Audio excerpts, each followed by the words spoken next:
गुरुजी शनि ग्रहको एउटा खतरा उपाय सिकाइदिनु न हौ भनेर धेरैजनाले मलाई मेसेज गर्नुभएको छ।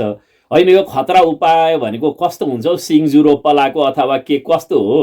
अब यहाँहरूलाई साँच्चै शनि ग्रहको उपचार चाहिएको भने म साह्रै सिम्पल तर एकदम रामबाण जस्तो लाग्ने, पाशुपतास्त्र जस्तो लाग्ने अथवा चाहिँ ब्रह्मास्त्र जस्तो काम गर्ने उपाय सिकाउँछु। साह्रै सिम्पल सिकाउँछु, तर यहाँहरू डेडिकेटेड भएर गर्न सक्नुहुन्छ। ल म 20वटा जस्तो उपाय यहाँहरूलाई बताइदिन्छु। यसमध्ये कुनै पनि एउटा उपाय छानेर तपाईँ गर्नुहोस्, तर त्यो उपाय गर्नुभन्दा अगाडि कुनै पनि मन्दिरमा गएर कुनै पनि भगवान अगाडि हात जोड्नुहोस् र भन्नुहोस्, ए भगवान, म आजदेखि जीवनभर एउटा नियम चाहिँ सधैँ पालन गर्छु।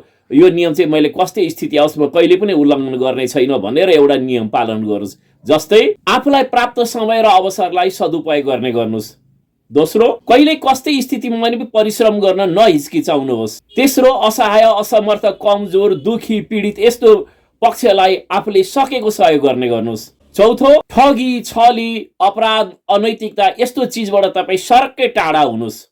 पाँचौं, संयमित र सादा जीवन बिताउनुहोस्। छैटौं, आफूले गरेको कर्मप्रति जिम्मेवार रहनुहोस् र त्यसको जवाफदेहिता लिने बानी बसाल्नुहोस्। सातौं, वृद्धजन, अपाङ्गताग्रस्त व्यक्ति, मजदुर यस्ता पक्षहरूलाई सम्मान गर्ने बानी बसाल्नुहोस्। आठौं, कालो रङ भएको वस्तु चाहे कोट, कमिज, लुगा, फाटो चाहे जेसुकै होस् त्यस उप अभद्र व्यवहार नगर्नुहोस्, त्यसलाई समुचित व्यवस्थापन गर्ने प्रयोग गर्ने गर्नुहोस्। नवौं, शनिबारको दिन अलिक संयमित जीवन बिताउने अथवा ब्रह्मचर्य धारण गर्ने गर्नुहोस्। दशौं, शनिबारको दिन केही नभए पनि 10-15 मिनट आत्मचिन्तन गर्ने बानी बसाल्नुहोस्। 11औं, क्रोध उप नियन्त्रण राख्नुहोस्। 12औं, म कसैलाई यो काम गरिदिन्छु भनेर दिने वचन, प्रतिज्ञा, कबुल, वाचा, ऋण यस्ता चिजहरूलाई समयमै चुक्ता गर्ने काम गर्नुहोस्। 13औं, माता पिता वृद्धजनहरूलाई सम्मान गर्ने, उहाँहरूलाई यथोचित सेवा गर्ने बानी बसाल्नुहोस्। 14औं, भुइँमा छरिएको अन्न अथवा कुनै यस्तो चिजहरूलाई त्यतिकै जेसुकै होस् भनेर छोडिदिने नगर्नुहोस्, त्यसलाई पनि उचित सम्मान गरेर सदुपयोग गर्ने बानी बसाल्नुहोस्। 15औं,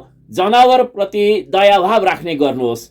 16औं, गुरु, शिक्षक, सल्लाहकार, परामर्शदाता व्यक्तिहरूलाई अवज्ञा गर्ने काम नगर्नुहोस्, उहाँहरूलाई सम्मान गर्ने बानी बसाल्नुहोस्। 17औं, एक्लोपन र एकान्तको अवसरलाई सदुपयोग गर्ने गर्नुहोस्। यस्तो चिजबाट चाहिँ म एक्लै भएँ, यस्तो परे, उस्तो चिज मेरो साथमा छैन भन्ने खालको होइन, त्यो समयलाई इन्जोय गर्ने बानी बसाल्नुहोस्। 18औं, धैर्य र सहनशीलतालाई अवलम्बन गर्नुहोस्।